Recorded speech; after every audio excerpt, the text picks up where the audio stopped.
Hey everyone, it's me Lone, hope you're doing alright, and I hope you're comfortable because this is probably going to be a very long video. Today, at the time of this recording, Lex Friedman has released a podcast and interview with the man himself, Todd Howard.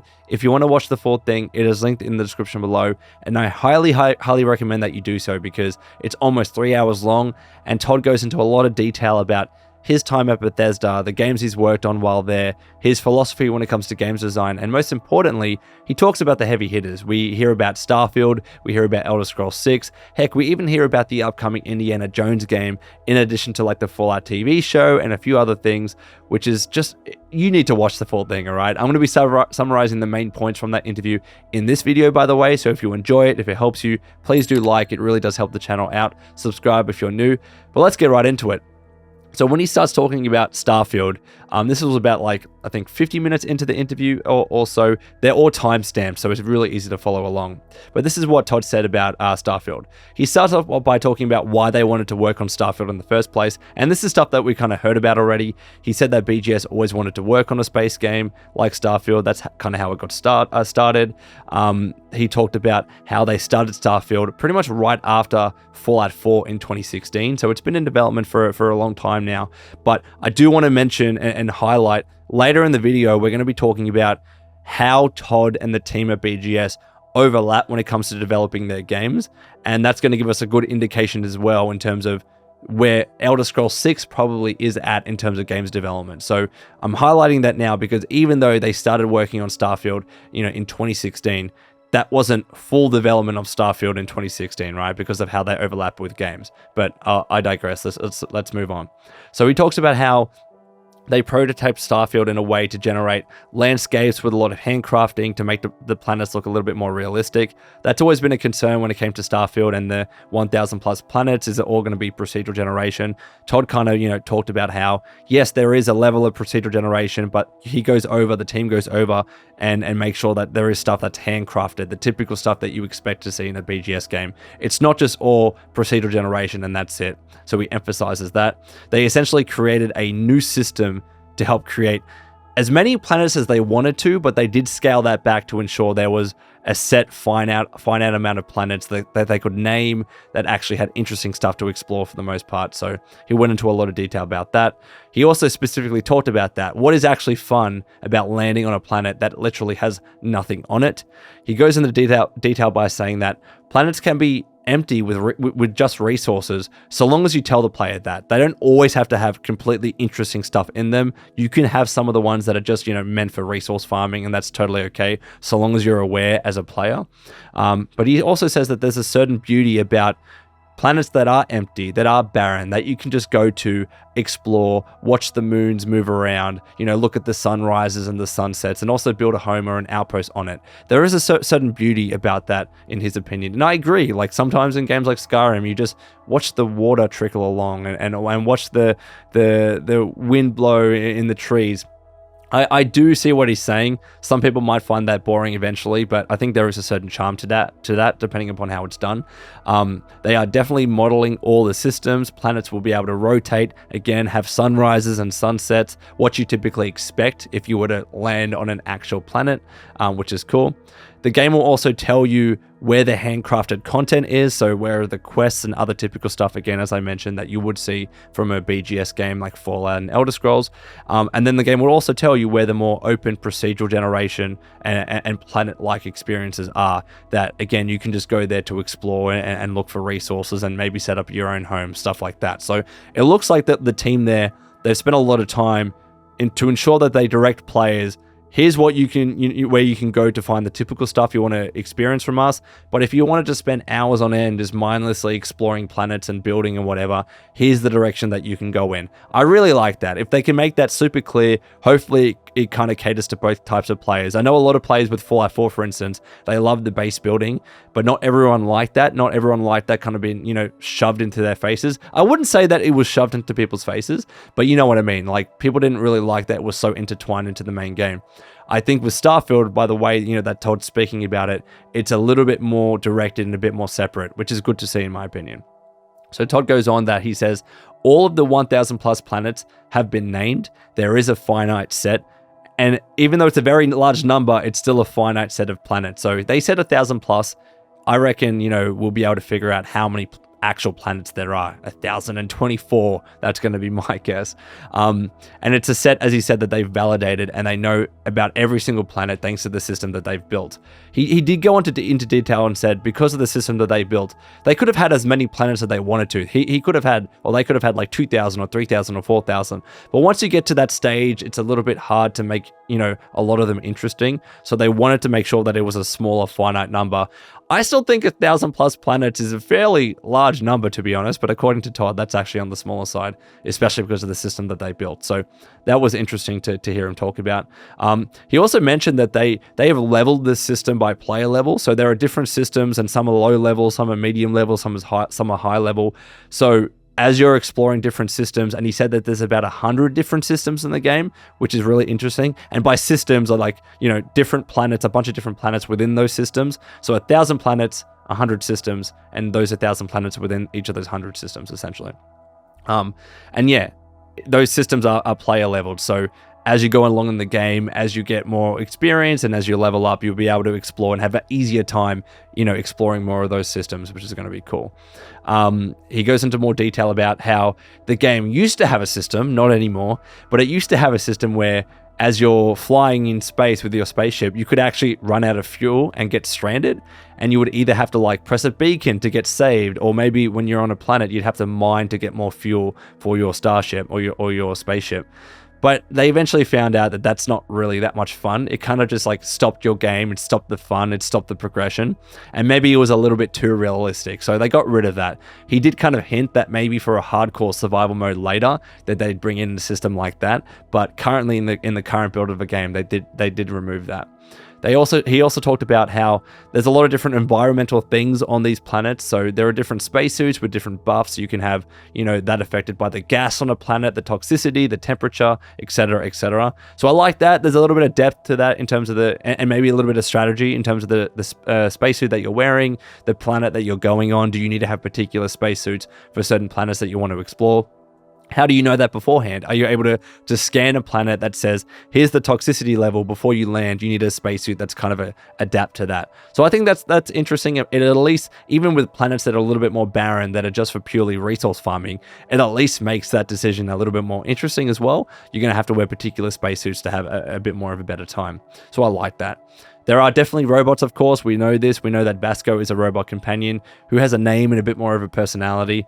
But, there's also a bunch of other robots that Todd referred to as more generic that are used mostly for utility purposes. By that, I'm assuming he means robots that sell you items at a store, for instance. He didn't say that specifically, but that's what I was gathering from that.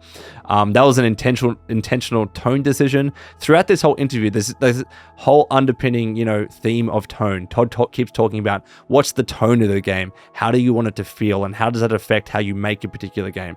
When you watch the interview, you'll know what he means by that. But I'm not going to refer to tone constantly in this video. Just know that was a recurring theme in this interview. But he was talking about the robots and how some of them are definitely combat robots, but a lot of them are mostly for utility. It's definitely more of a human world, he said. That was very interesting. Because we still don't know whether there are going to be aliens in this game, like you would expect, like in a Mass Effect game.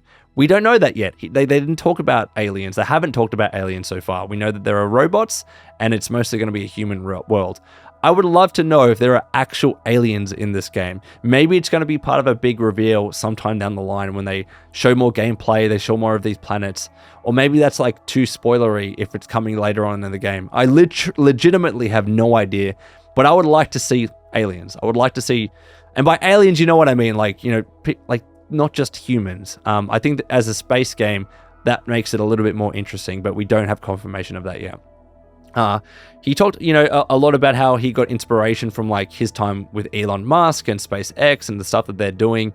So that was interesting to listen to. He talked about how when you're standing on a planet, you can literally see other moons go by. As I mentioned, you can see sunrises and sunsets. You can get into your ship and just land on those moons as well that you see to build a home if you want to. And he was talking about how kind of cool he found that. Not everyone might find that interesting. He even said that not a lot of people would probably even notice that stuff. But if you stop and smell the roses, it looks like in Starfield, there's a lot of those cool kind of emergent moments like that where you can literally just stand on a planet and see it rotate, see other moons around the planet rotate. I think that's going to be cool. There are going to be moments where you can just kind of sit there and just enjoy the scenery.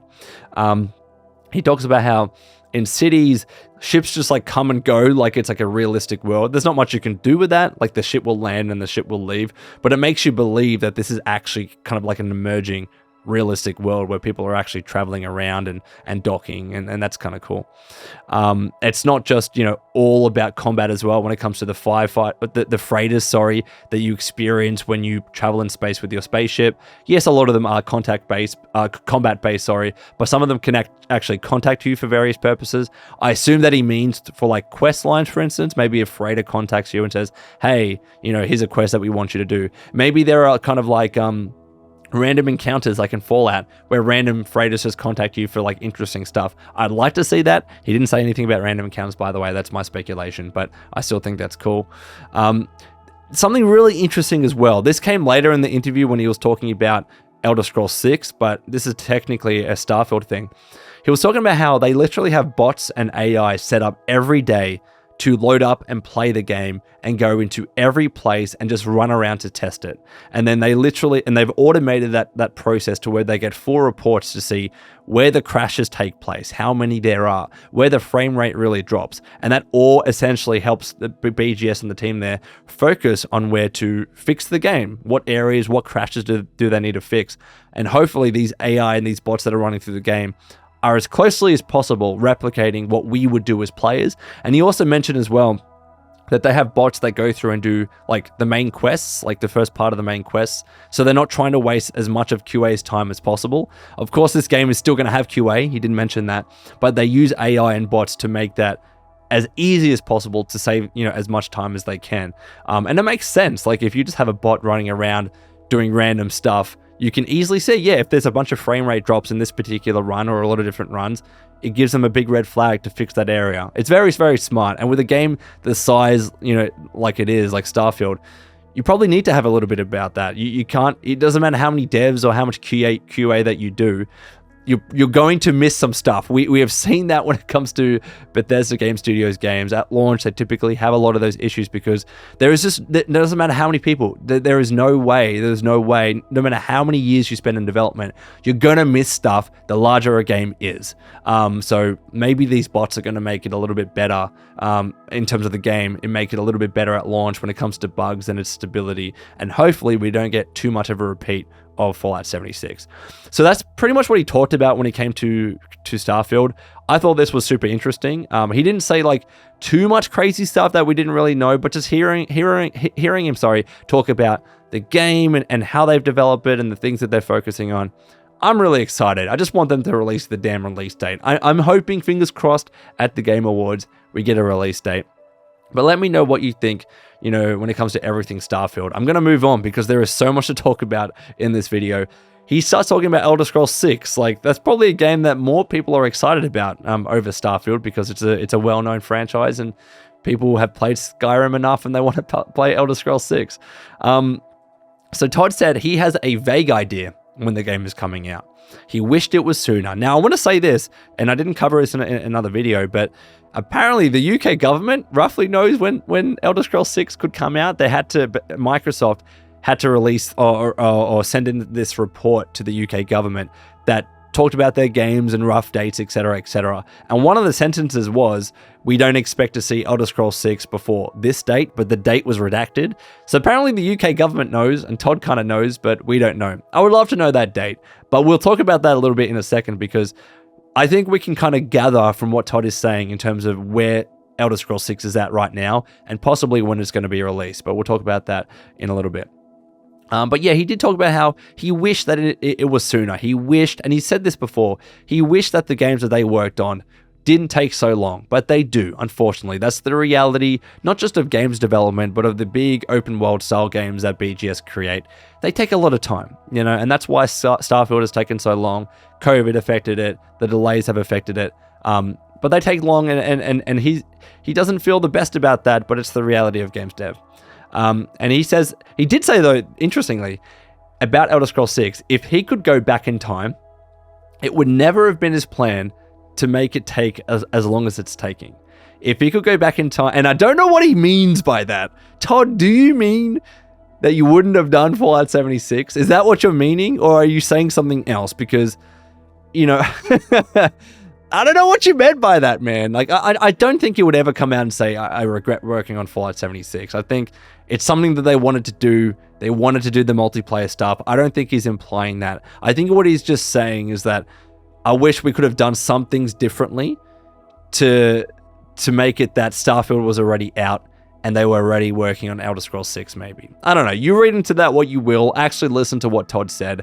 I don't think he was being as crude as I initially made it out to be. But yeah, he said that he's been making Elder Scrolls for so long and he genuinely misses it. He genuinely misses making an Elder Scrolls game. It's been a long time since they've made an Elder Scrolls game. Since Skyrim, it's been years and years and years. And then you've had Fallout 4 and Fallout 76 and now Starfield in between that and Elder Scrolls 6. You can see it in his eyes. Like, eventually he wants to go back to Elder Scrolls 6. But I do think, like, in terms of what was on his bucket list and what was on BGS's bucket list and everyone working there, they needed to do this. They clearly needed to work on this space game that they've been planning for 20, 25 years, whatever he said publicly. They needed to get this done. So I think he'll be happy once this is kind of concluded, and then he can finally go back to what is effectively his baby and their baby in Elder Scrolls 6. But he misses it. So I guess that's a good thing to know if you are excited for Elder Scrolls 6. He's going to get back to it eventually. And he says when he looks at what they're doing with Elder Scrolls 6 and their plans, and there was apparently a meeting just the other day about it, he just wants to play Elder Scrolls 6 now. He's getting really excited by it and all their plans, but they need to make sure that they do it right. So we're not going to be seeing it for a little while. He also doesn't see Skyrim slowing down. It's the thing that just won't die. He talked about how Skyrim has had such a long shelf life. People continue to play the game. He didn't talk about necessarily how they've continually re-released Skyrim, but it's a reality because people keep playing it and there's money to be had. They're going to keep. Maybe not anymore. I think they are done with that. But in the past, they've released so many editions, so much content. That's the reason why they've done it. But he mentions this in a very interesting way because people have been playing Skyrim for 10 years, whatever it is. That affects how they make Elder Scrolls 6. They have to make the game knowing that people are going to be playing it for potentially decades. 10 years, 20 years, whatever it might be. He says it changes the way you think about architecting a game from the get-go. He didn't go into too much more detail about what that actually means, but they do need to think about that. And maybe they didn't necessarily think about that so much when they made Skyrim. I think Todd and the team knew Skyrim was going to be a big deal. I don't think they really knew how much of a deal culturally, even mainstream-wise, how big Skyrim would actually be and how many years people would keep playing and modding that game. I don't think anyone could have really guessed the scope and the scale of it at that time. But now that he knows how big Skyrim is, Elder Scrolls 6 is probably going to replicate that. So they need to make sure that they get it right. So that was interesting to hear about. And he did reiterate too, they're going to absolutely continue supporting mods for all their games, and that includes for Elder Scrolls 6. They've even hired, as we know, they've hired modders from the community, which is really cool to see. And he just generally talked about how much he loves to support mods and how they literally provide modders the tools to mod their games. It's something that I've always, and I will never stop appreciating about BGS and how they support their games. Not every games company does it, so it's really cool to see that BGS to this day continues to support mods, especially now being under Xbox and how Xbox receives the full set of not the full set, but a lot of mods on console that you can get on PC. That's cool to see, and we're going to see that with Starfield, and we're going to see that with Elder Scrolls 6, so that's awesome. He also talked a little bit, a bit more about how, the modding process and how he still wants us to support modders in a way that they can maybe turn it into a career. Like, it's one thing to see some really cool modders and hire them within Bethesda game studios, but you can't do that for everyone. Like there's a lot of modders out there that are just going to mod, and it takes so much time. I think there's still something ticking in Todd's head. I'm not going to say Creation Club per se, but there's still something ticking in Todd's head where he wants to support modders in a way that they can do it full time. What that looks like, who really knows? Is it going to be a Creation Club 2.0? But there's something in there. So don't be surprised later on where there's a new system or new feature or whatever it might be where modders can support themselves, yes, financially, to be able to make mods. That's the sense that I was getting, but he didn't really mention money per se. And he was saying as well, with the new games that they're creating, i.e. Starfield, Elder Scrolls 6, compared to previous games, modders will continuously have a larger and larger palette in terms of what they can do with mods. He mentioned the script extender in there, how like with previous Bethesda Game Studios games, script extenders have been almost a necessity to be able to do more when it comes to modding. It sounds like as they keep developing games, the script extenders essentially will need to do less and less. So modders can, from the get-go, as soon as those tools are released, do amazing stuff when it comes to mods, and you don't necessarily always need a script extender, but I still think script extenders are always going to be a thing. And this is where it really talks about how they make games from start to finish. We know that BGS, when they've made games, they always overlap. They always start the next project while they're working on the current project. But this is something that I think people generally don't understand the nuance about. And specifically when it comes to Elder Scrolls 6, people have this assumption that, to be clear, I don't have any inside knowledge, like this is from what I understand of what Todd says publicly and all that kind of stuff, okay?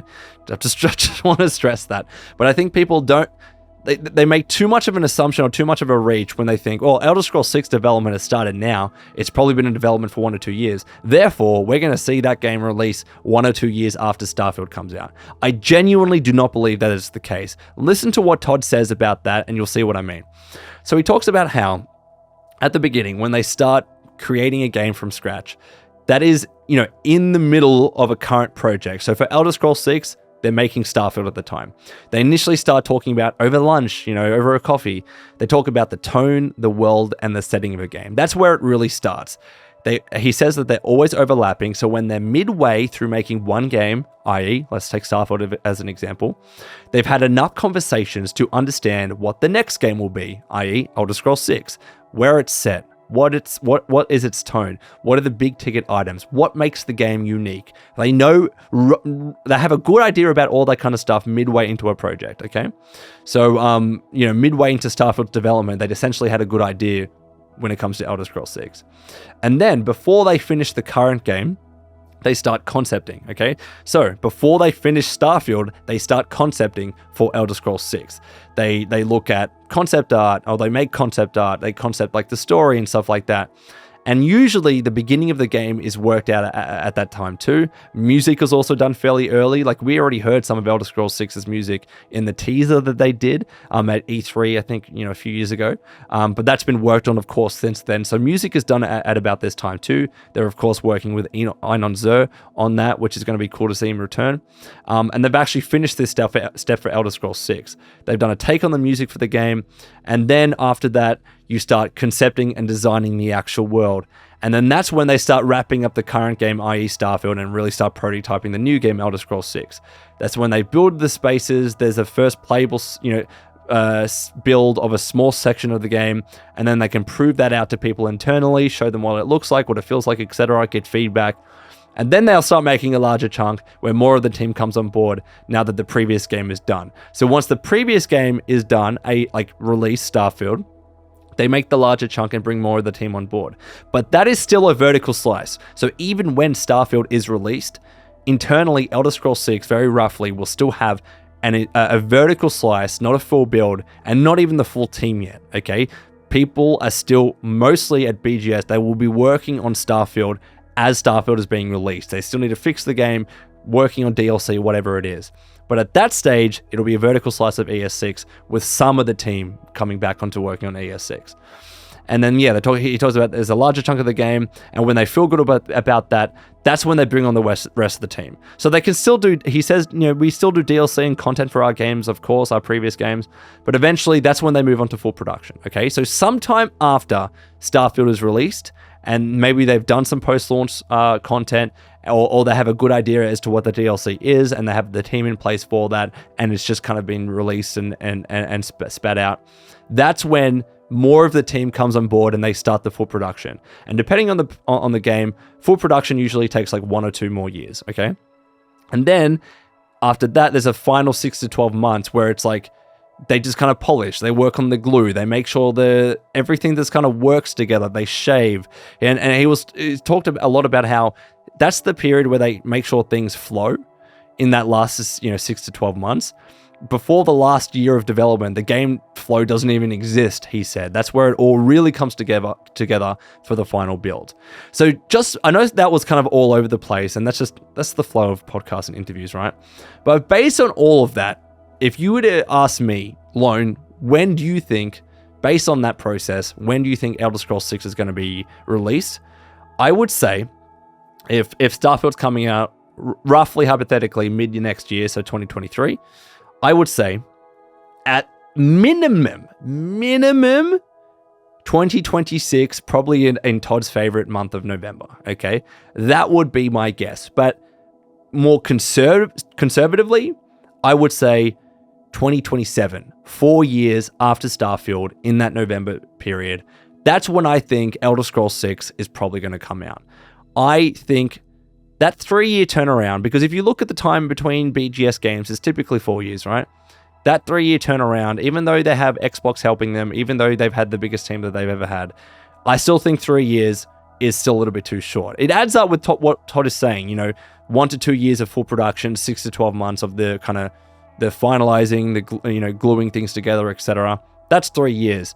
But just based on what he says, and depending upon how much post-launch support Starfield needs, it's going to be a big game. They're going to want to keep supporting it with DLC. Let's say that takes 6 to 12 months of their time before they really get onto full production. That's why I'm saying 4 years.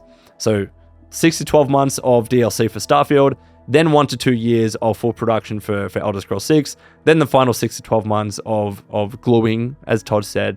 I think 2027 in November. That's going to be my guess. Come back to this video in freaking 5 years' time and see if I was right. So moving on, let me know your thoughts about Elder Scrolls 6. There's a lot more to talk about. He didn't really talk about anything new when it came to Fallout. Did not mention Fallout 5. It wasn't even mentioned at all. So keep that in mind. He did talk about Xbox and how they're part of the Xbox team now. He talked about how it was a big change, even though Bethesda and Bethesda Game Studios and Xbox, they've worked with each other for a very, very long time. Even since the original Xbox with Morrowind, they've had a great relationship and they understood their culture internally in Microsoft. But you never really know. You never really know whether you would enjoy working with a team. He didn't say that specifically, but you don't know what things are actually like when you start, when an acquisition takes place and you start working with people day to day and week to week. It's a completely different environment. I was part of it when we were acquired, working at Bethesda when we were acquired by Microsoft. You see stuff publicly, and I was less involved working with Microsoft directly. I know the local team. But you don't know. It's kind of like, okay, you're throwing caution to the wind, and let's see whether you enjoy working with Xbox. But it has been awesome, according to Todd. They do have a great culture internally. Xbox seems to really be about the players a lot. Apparently, every decision that they make, the risk that they take, etc., it is all about players. So it's good to hear Todd say that. Would you expect him to say anything else? No. But I don't believe he's being disingenuous when he says that stuff. He also says with Starfield as well that they've never really been the platform seller before. They've had big games before, but now with Starfield, and I agree, it really is for the Xbox Series X and S, the game. It is the system seller, especially it's the seller for Game Pass as well. And he says there's a lot of pressure on them for that. There's a lot of responsibility for them to deliver.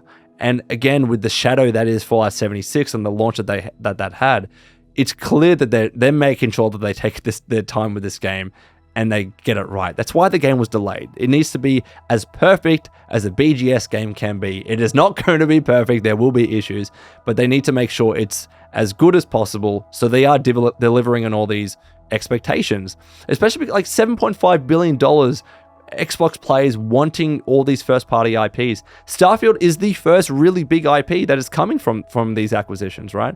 So they need to make sure that they get it right, and Todd understands that.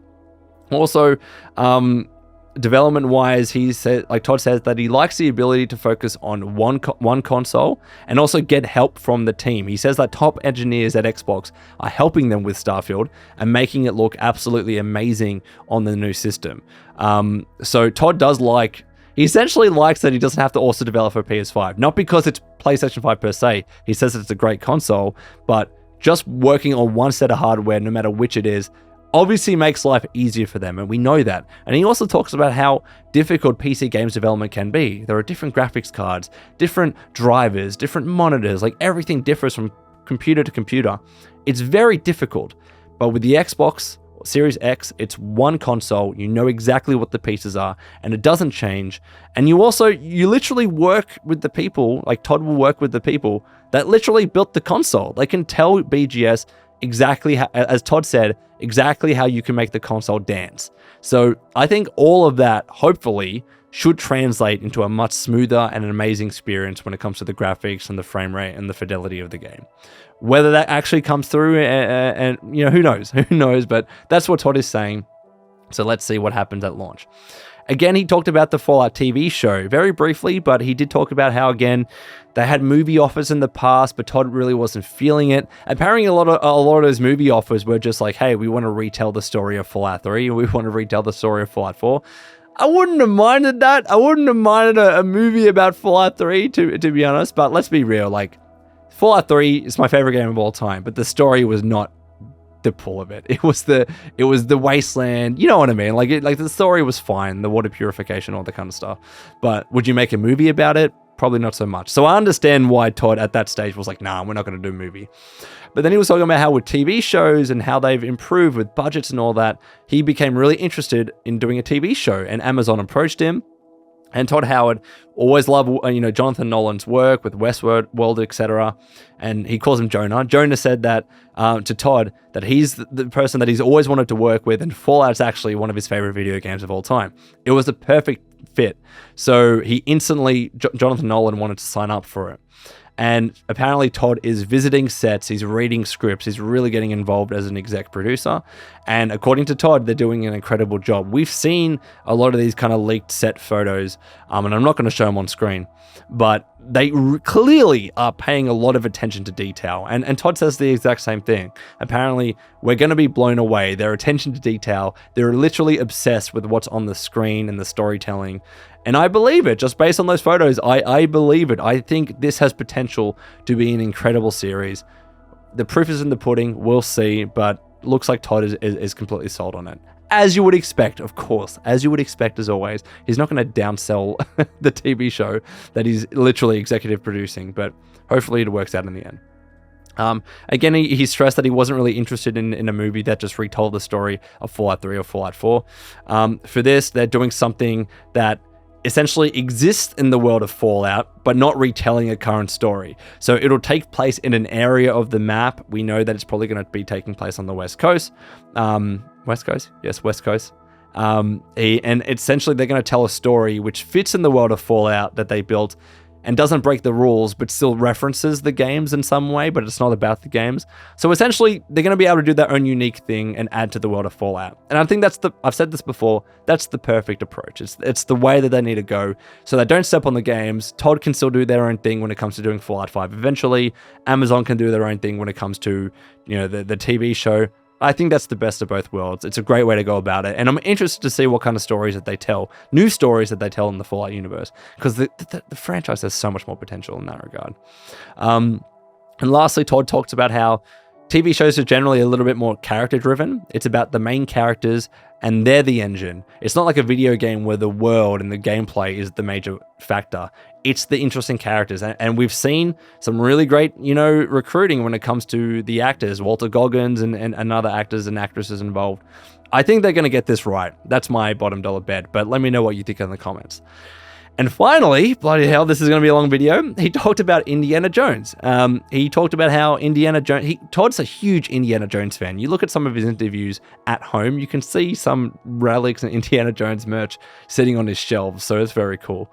But he said that, Indiana Jones has always been on his bucket list. He's always wanted to do that game. He actually pitched it to Lucasfilms in 2009.